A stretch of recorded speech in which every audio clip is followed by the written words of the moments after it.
함께 읽은 본문의 말씀을 가지고 믿음의 삶을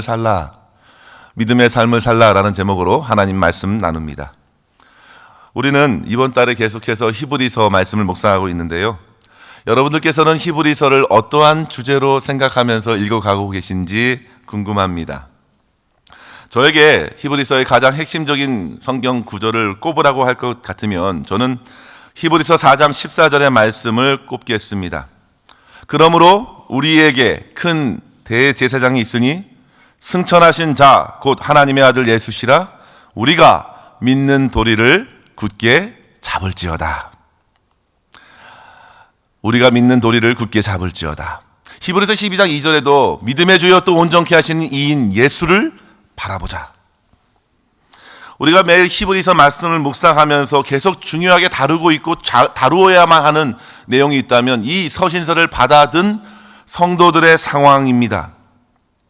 그들은 당시 로마 치하의 무겁고 고된 박해를 통과하고 있으면서 교회 안에 몇몇 성도들이 배교하는 일들까지 경험하게 되었고, 점차 세상의 위협과 유혹에 휩쓸려서 어느 정도 적당히 타협하면서 이전에 뜨거웠던 신앙은 간데없이 미온적인 태도로 하나님을 겨우겨우 믿어가는 형편에 놓여있던 교회를 향해서, 성도들을 향해서 주신 서신이 바로 히브리서입니다.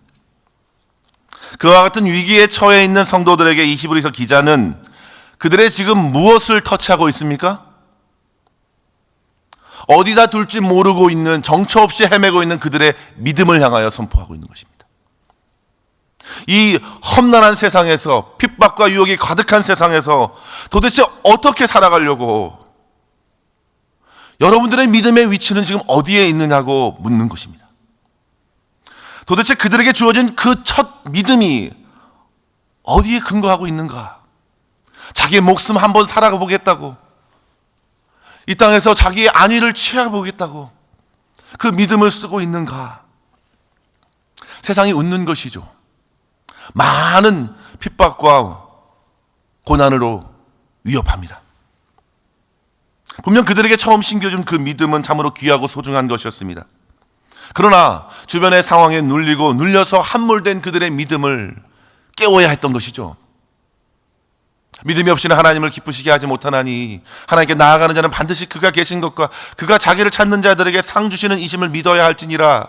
우리가 어제 살펴본 본문의 말씀인데요, 엊그제. 그 믿음을 깨우는 것입니다. 그 믿음이 예수님께 붙어 있을 수 있도록 능하신 예수님을 증거하고 있고, 또 우리가 오늘 본문에서 보는 바와 같이 믿음의 선진들을 한번 생각해 보라고 도전하고 있는 것이죠. 그들은 분명 이 서신서를 받아들고서 히브리서 기자의 의도대로, 하나님의 뜻대로 우리의 큰 대제사장이고 승천하신 그 예수 그리스도 한 분을 굳게 부여잡고 믿음으로 살아내리라 용기와 담대함을 얻었을 것이 분명합니다. 오늘 그러한 성도들의 일기를, 여러 믿음의 선진들을 우리는 히브리서 11장에서 만나게 됩니다. 특별히 오늘 우리가 읽은 본문의 말씀, 긴 말씀을 읽었는데요, 이 본문의 말씀에 다양한 인물들을 우리가 보게 되죠. 믿음의 조상 아브라함으로부터 시작해서 이삭과 야곱, 요셉, 그리고 출애굽 때의 이스라엘 백성들, 출애굽을 거치고 40년 광야를 지난 후에 가나안 땅에 이르게 된 성도들의 믿음까지, 그리고 가나안 성 초입에 있었던 그 가나안 성에 있었던 라합이 어떻게 구원을 받았고 믿음으로써 생명을 부지할 수 있었는지를 우리는 본문을 통해서 보게 됩니다. 성도 여러분, 얼마나 다양한 사람들이 저마다의 삶의 형편에서 믿음을 가지고 살아냈는가를 우리가 보게 되지요. 그 중에는 유대인들이 자랑스럽게 여길 만한 아브라함, 믿음의 조상 아브라함도 있었고, 이스라엘의 최초의 지도자였던 모세도 있습니다. 아브라함과 모세까지 약 430여 년의 기간이 흘러갔죠.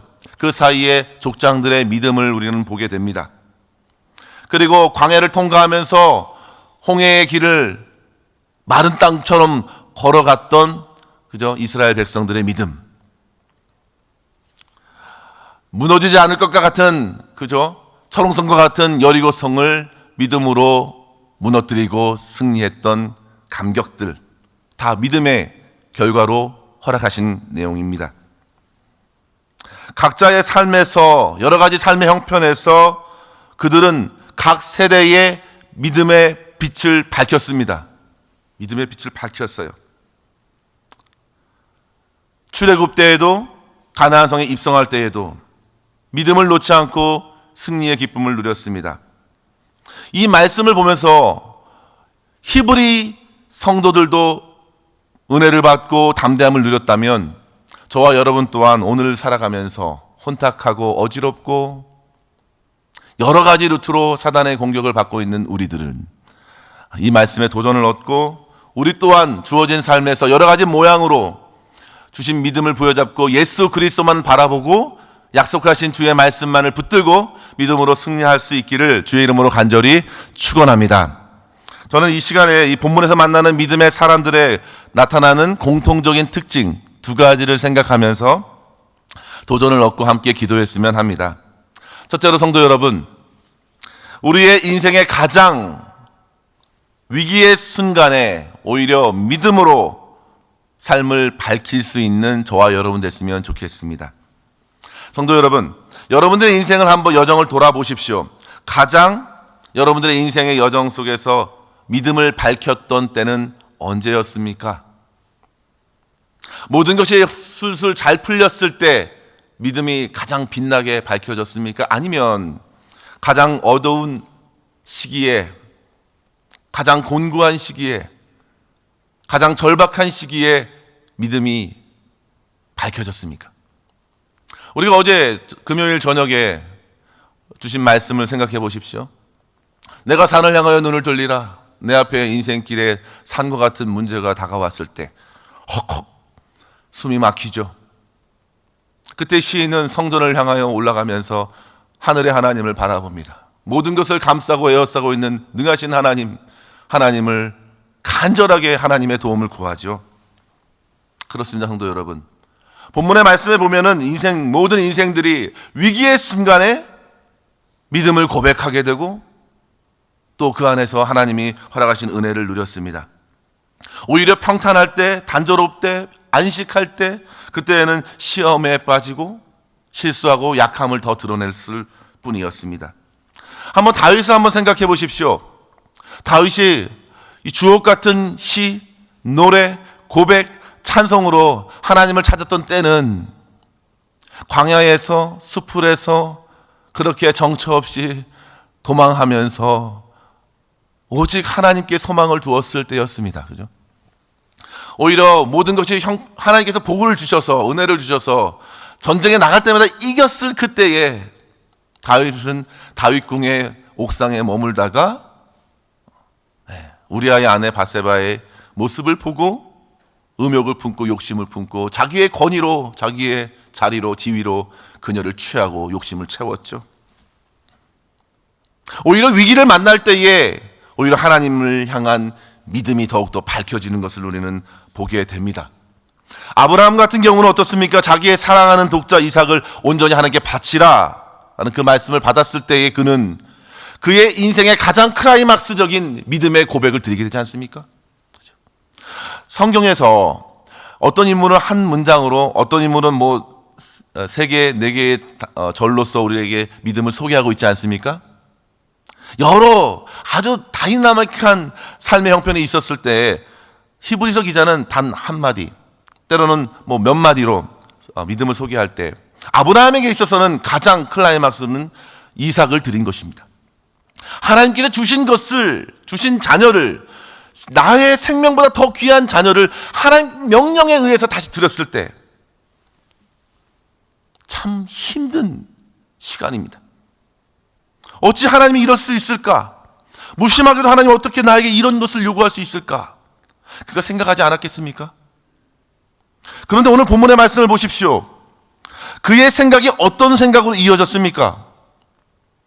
그는 하나님의 약속의 말씀을 근거해 그의 생각을 고쳤습니다. 그리고 19절의 말씀에 이렇게 말하죠. 우리 19절 말씀 같이 한번 읽어볼까요? 같이 한번 읽습니다. 시작. 그가 하나님이 능히 이삭을 죽은 자 가운데서 다시 살리실 줄로 생각한지라. 아멘. 비유컨대 그를 죽은 자 가운데서 도로 받은 것이라.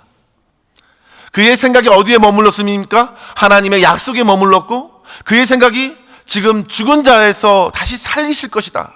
약속이 그렇기 때문에 내가 죽여도 이삭은 산다. 하나님의 약속을 자신의 이성보다 믿었습니다. 자기의 생각을 하나님의 약속에 고정시켰습니다. 그리고 하나뿐인 자식을 주님께 드리죠. 성도 여러분, 하나님께서는 종종 이와 같이 어려운 말씀을 하실 때가 있습니다. 저와 여러분에게 감당하기 버거운 말씀을 주실 때가 있습니다. 그것은 마치 학교 선생님이 학생들에게 지금 학업이 얼마나 성취되고 있는지 성취도를 확인하기 위해 주신 시험과도 같습니다. 과제와도 같아요. 우리는 하나님이 허락하시는 시험과 또 사단이 주는 시험을 분명히 분별해야 합니다. 오늘 17절에 보면 아브라함은 시험을 받을 때에 라고 했죠. 그 시험은, 하나님이 주시는 시험은 테스트입니다. 테스트. 믿음을 확인하기 위해서입니다. 사단이 주는 시험은 다르죠. 사단은 오히려 우리를 넘어뜨리게 하는 시험입니다. 야고보서 1장 13절에 보시면 이렇게 말해요. 사람이 시험 받을 때에 내가 하나님께 시험을 받는다 하지 말지니 하나님은 악에게 시험을 받지도 아니하시고 친히 아무도 시험하지 아니하시느니라. 하나님께서 시험하실 때는 테스트로 성경에서 다 번역을 했는데요. 사단의 시험은 언제나 템테이션으로 번역되었습니다. 유혹. 결국에는 하나님의 말씀에서 벗어나게 해서 하나님과의 그 밀접한 관계를 무너뜨리고자 사단 마귀는 우리에게 시험하고 유혹하지요.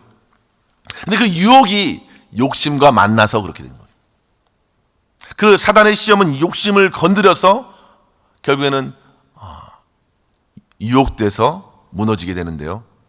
최초의 사람 하와가 그렇게 사단의 유혹에 넘어져 아담도 범죄하게 되고 결국에는 죄가 본물처럼 터지듯이 세상에 퍼뜨려졌습니다. 그러나 둘째 아담이신 예수 그리스도께서는 사단의 모든 유혹을 오히려 더 굳게 주의 말씀을, 약속의 말씀을 붙들고 선포함으로 이기셨죠. 어찌됐든 우리에게 주어진 시험은, 하나님께서 주시는 시험은 우리의 믿음을 테스트하기 위한 것입니다. 그것은 말씀으로 다가올 것입니다. 말씀으로 다가와요. 아브라함에게 주어진 시험은 그의 믿음을 분명하게 확인하기 위한 시험이었고, 아브라함은 여러 생각 끝에 결국에는 믿음으로, 약속으로 붙들고 모리아산으로 향합니다. 이삭을 죽이고자 했습니다. 반드시 죽이고자 했습니다. 그러나 하나님께서는 반드시 살리실 것을 믿은 것이죠. 창세기 22장 5절에 보시면요, 아브라함이 산에 오르기 전에 사환에게 이렇게 말합니다. 내가 아이와 함께 저기 가서 예배하고 우리가 너희에게로 돌아오리라. 아이와 함께 예배하고 우리가 돌아올 것이다. 이삭과 같이 오겠다는 것입니다. 죽음 가운데서 다시금 이삭을 얻은 것이죠. 이미 이삭은 죽은 자였습니다. 아브라함에게 있어서. 그러나 하나님께서 죽은 자를 살리신 것입니다. 이것이 바로 믿음의 모습이었다는 것이죠. 약속하신 것을 능히 이루실 것을 믿는 믿음. 죽음도, 위협도, 어떠한 삶의 환경도 그 믿음을 꺾을 수 없다. 아브라함의 믿음이 바로 이것입니다. 로마서 4장 4절에도 사도 바울이 아브라함의 믿음을 이렇게 설명합니다. 믿음이 없어 하나님의 약속을 의심치 않고 믿음으로 견고하여져서 하나님께 영광을 돌렸다. 약속하신 것을 능히 이루시는 하나님을 믿는 것이 믿음이었고, 아브라함은 그렇게 믿음으로 자기의 아들을 드렸고, 아들은 죽은 자 가운데서도 살아났습니다. 아브라함의 믿음의 핵심은 부활의 믿음입니다. 약속하신 것을 능히 이루실, 죽음에서도 불구하고 건지실, 다시 생명을 주실 그 하나님을 믿는 것이죠. 아브라함 이후에 나타난 이삭을 보십시오. 야곱을 보십시오. 요셉을 보십시오. 그들이 모두 다 공통적으로 죽음 앞에서 믿음을 밝혔습니다. 이것이 오늘 강조하고 있는 점인 것 같아요. 공통적인 부분에서 죽음을 앞에 두고 있을 때에 장차 야곱과 에서를 이삭은 축복하였습니다. 야곱을 축복했습니다. 이것이 하나님의 뜻이었어요. 그죠? 리브가를 임신했을 때 계시의 말씀으로 주신 말씀이 무엇입니까? 큰 자가 작은 자를 섬기리라. 이삭은 그렇게 축복하고 싶지 않았습니다. 그런데 그의 어두운 눈을 틈타서 누가 축복을 받았습니까? 야곱이 축복을 받았습니다. 그죠? 야곱이 축복을 받았어요. 하나님의 뜻입니다. 그 하나님의 약속의 뜻, 하나님의 뜻이 이루어지는 것을 인정하는 것이 바로 믿음입니다. 그가 죽을 때에 야곱과 에서를 축복하였죠. 야곱을 먼저 축복하였습니다. 죽음으로 가면서도 장차 일어날 것을 바라보고 다음 세대에게 축복하는 것, 그것이 믿음입니다. 그가 비록 죽음을 통과하고 있지만 여전히 하나님의 약속이 성취될 것을 믿기 때문에 축복할 수 있는 것이죠. 자기의 삶을 인도했던 하나님의 복이 그 다음 세대에도 이어지기를 확신하는 믿음, 그것이 바로 자녀들을 축복하는 그 자리에서 나타난 것입니다. 야곱도 마찬가지입니다. 야곱도 그가 죽을 때에 요셉의 아들들에게 축복하였다라고 했습니다. 어떻게 축복합니까? 그죠? 에브라임에게 먼저 축복을 했어요. 므낫세가 장자임에도 불구하고 하나님의 뜻에 따라서 축복하였다라고 했습니다. 그러면서 이제 야곱도 12아들에게 향하여 또 축복의 메시지를 전해주는데요. 오늘 본문에 보면 그 지팡이를 머리에 붙들어야 할 정도로 그는 약한 자였습니다. 그러나 하나님의 복은 약속의 자녀들에게까지 미쳐질 것을 확신하면서 그는 죽음 앞에 두고 자녀들에게 축복합니다. 성도 여러분, 죽음이 무엇입니까? 우리 인생에 가져오는 가장 큰 산입니다. 그러나 그 자리에서도 약속하신 하나님을 바라보고 축복을 하는 것이죠. 요셉에게도 비슷하게 나타납니다. 임종시에 하나님의 약속을 더 굳게 붙들어서 자신을 22절에 보면은 자기의 뼈를 위하여 명령하였는데요. 자기의 뼈를 너희들이 이 땅을 떠날 때에 가나안 땅, 약속의 땅 그곳에 묻어달라고 유언을 합니다. 유언을 해요. 그가 애굽의 총리였어도 그는 애굽에 머물지 않았습니다. 애굽의 지휘 안에 머물지 않았습니다. 그는 오로지 어디를 바라보았습니까? 약속의 땅, 하나님의 나라를 바라보았죠.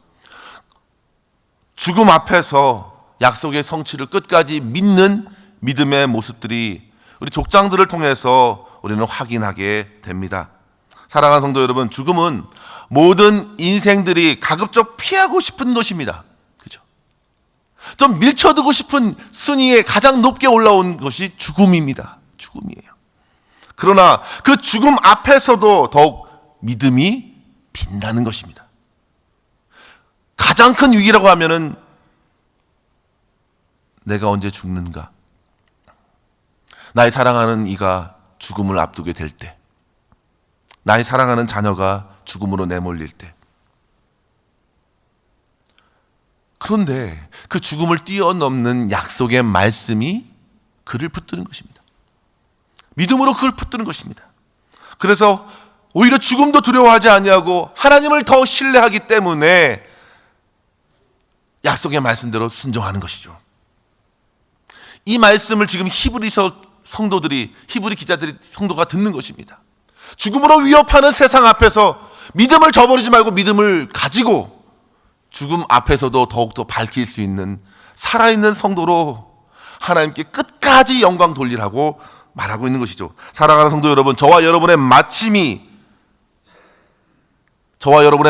순간이 가장 저와 여러분의 믿음의 빛을 환하게 밝힐 수 있는 순간 될 수 있기를 주의 이름으로 간절히 축원합니다.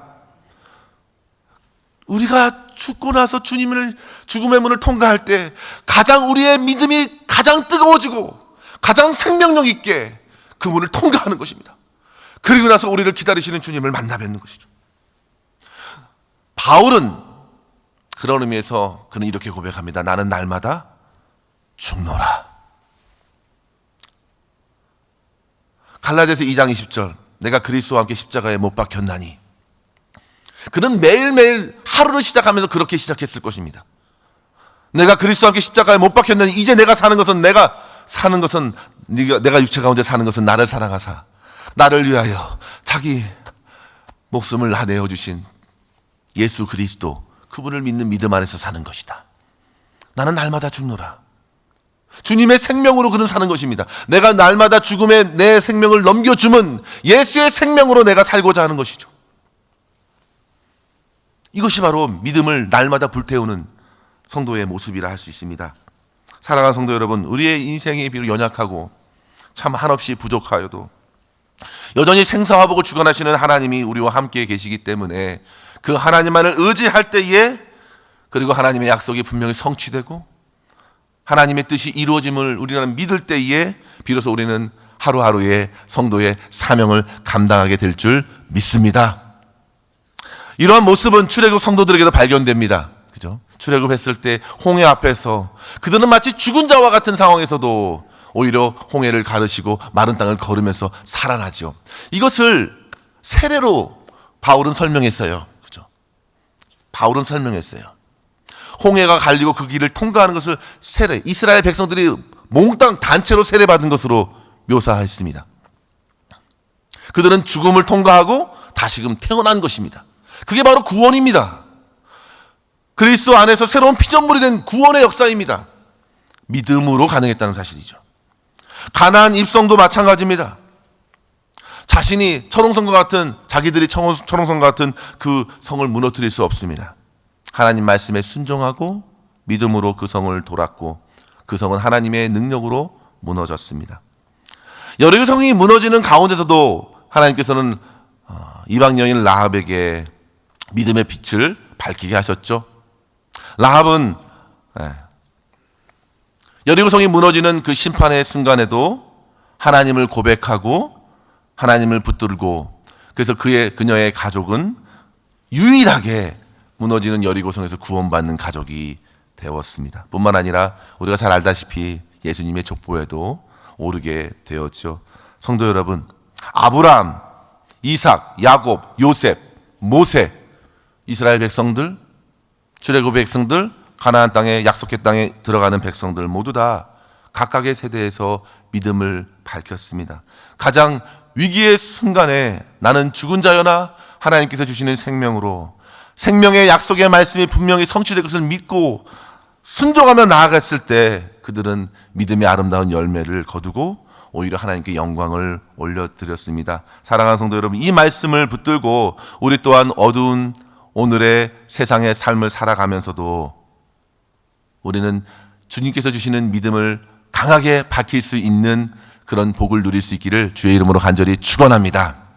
성도 여러분, 저와 여러분에게 주시는 이 버겁고 좀 부담되는 하나님의 말씀이요, 오히려 우리의 믿음을 점검하고 또 믿음을 어느 정도 성장시켜야 하는지 하나님께서 우리에게 주시는, 믿음을 밝히라고 주시는 도전이고 또 귀한 시험입니다.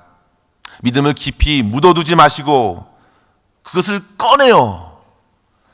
우리 앞에 놓여진 산과 같은 시험, 어려운 상황 속에서도 끝까지 약속을 붙들고 예수님을 바라보면서 승리하는 저와 여러분의 삶 될 수 있기를 주의 이름으로 간절히 축원합니다.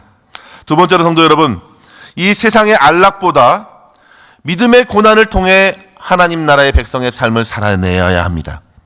이것이 바로 우리에게 주시는 모세를 특별히 모세를 통해서 주시는 메시지이죠. 우리 한번 이 말씀 한번 읽어볼까요? 우리 24절의 말씀인데요. 24절의 말씀 한번 읽어봅니다. 시작. 믿음으로 모세는 장성하여 바로의 공주의 아들이라 칭함을 받기를 거절하고.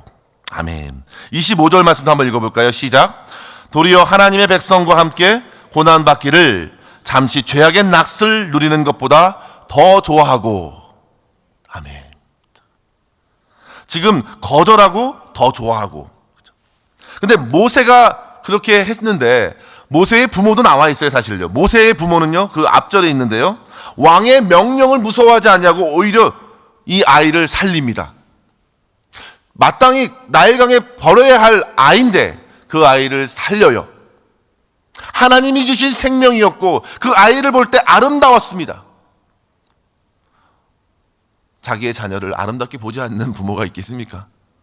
그런데 왕의 명령을 무서워하지 않았다. 세상을 거절하였다. 동일한 결단이죠. 아므람과 요게벳은 그렇게 모세를 살렸습니다. 그리고 요게벳은 후에 모세를 키웠습니다. 그렇죠? 신앙으로 키웠습니다. 신앙으로 키웠어요. 그 살린 것이 믿음이었습니다. 살린 것이 믿음이었어요. 딱 한 문장으로 그녀의 그 모세의 부모의 믿음을 살린 것이 부모. 생명을 하나님의 생명으로 생각하고 살린 것이 그들에게 믿음이었습니다. 아주 심플합니다. 여러 가지 설명할 수 있어도 설명하지 않습니다. 뭐 요셉도 야곱도 이삭도 단 그 포인트 가장 클라이막스 그것을 보여주고 있는 것이죠. 생명을 살린 것. 그리고 모세는 거절하는 것, 왕궁에서 얼마든지 살 수 있지만 그것을 거절합니다. 오히려 하나님의 백성으로서 고난받기를 더 좋아한다. 세상의 죄악의 낙을 누리는 것보다 그리스도를 위하여 수모를 받는 것, 애굽의 모든 보화보다, 모든 지위보다, 권세보다 더 큰 재물, 하나님 나라의 보화를 쌓고 하나님의 영광스러운 임재 가운데 거하는 것을 더 좋아했습니다. 왜 그렇습니까? 나의 주소가 이 세상 나라가 아니라 하나님 나라이기 때문입니다. 하나님 나라에 소망을 두고 있기 때문입니다. 모든 믿음의 사람들은 바로 그 하나님 나라를 사모했던 사람들입니다. 그곳은 젖과 꿀이 흐르는 영적인 가나안 땅이죠. 영적인 가나안 땅입니다. 참된 자유와 기쁨을 충만히 누리는 그곳을 향하여 이 땅에서의 고난을 마다하지 않고 믿음으로 감내하는 것입니다. 궁궐에 살면 풍족하고 좋습니다. 많은 세상의 사람들, 하나님을 등진 많은 사람들은 그곳으로 달려갑니다. 달려가요. 그곳이면 된 것입니다. 그러나 그곳에서도 우리는 만족할 수 없어요. 오히려 그것은 하나님과 멀어지게 하는, 오히려 믿음에서 벗어나게 하는 유혹으로 여겼습니다. 내 욕심을 불러일으키는 유혹으로 여겼어요. 그래서 철저히 거절하고 하나님의 길을, 주님의 길, 고난의 길을 택하는 것이죠. 그것이 믿음의 결단하는. 이스라엘 백성들은, 모세는 하나님을 예배하는 백성으로 살아야 했습니다. 애굽의 많은 신들을 섬기는 조건 하에 궁궐에서 살 수도 있겠습니다. 그러나 그것은 세상의 사람들이죠. 세상의 원리대로 세상에 뿌려놓은 신에 붙들려 사는 것이 아니라 하나님을 예배하고 하나님을 찬양하고 하나님을 인정하는 삶, 하나님 나라의 백성으로서의 마땅한 삶의 길을, 광야의 길, 고난의 길을 택한 것입니다. 함께 유월절 제사를 드리면서 예배를 드린 사람들, 제사를 드린 사람들, 그 사람들은 생명을 얻었습니다. 건짐을 받았어요. 죽음 가운데서도 울지 않았습니다. 애굽의 왕실도 눈물 흘렸을 때에, 절망했을 때, 땅을 치고 통곡했을 때에 오히려 이스라엘 백성들은 유월절을 통과하면서 기뻐했습니다. 하나님의 죽음 가운데서 구원을 누렸던 작은 승리의 기쁨이죠. 사랑하는 성도 여러분, 비록 우리가 삶에서 고난을 당하여도 끝까지 우리는 하나님의 약속의 말씀을 믿고 장차 임하는 하나님의 나라를 바라보시며 믿음으로써 끝까지 담대하게 걸어갈 수 있기를 주의 이름으로 간절히 축원합니다. 말씀을 마치겠습니다. 성도 여러분, 우리가 이 땅에 살아가는 방식, 그것은 믿음입니다. 믿음이에요. 믿음. 어디에 믿음을 두을 것인가? 예수 그리스도, 약속하신 하나님의 말씀, 그리고 그 말씀이, 영원한 말씀이 성취될 하나님의 나라, 그 나라를 소망하면서 지금 눈에 보이는 것들에 좌지우지되지 말고, 마음을 빼앗기지 말고, 오직 그 순간에 이 세상의 모든 재물과 지위와 권세들 다 먼지와 같이 사라질 그것들에 마음을 빼앗기지 말고, 두려워하지 말고, 오직 하나님 한 분만 바라보고 끝까지 믿음의 경주를 다해서 하나님께서 허락하여 주실 그 하늘의 놀라운 상을 받아들고 기뻐하며 하나님을 믿었던 많은 성도들과 함께 주님을 예배하는 그날을 바라보면서 오늘 하루도 승리하며 살아갈 수 있기를 주의 이름으로 간절히 축원합니다.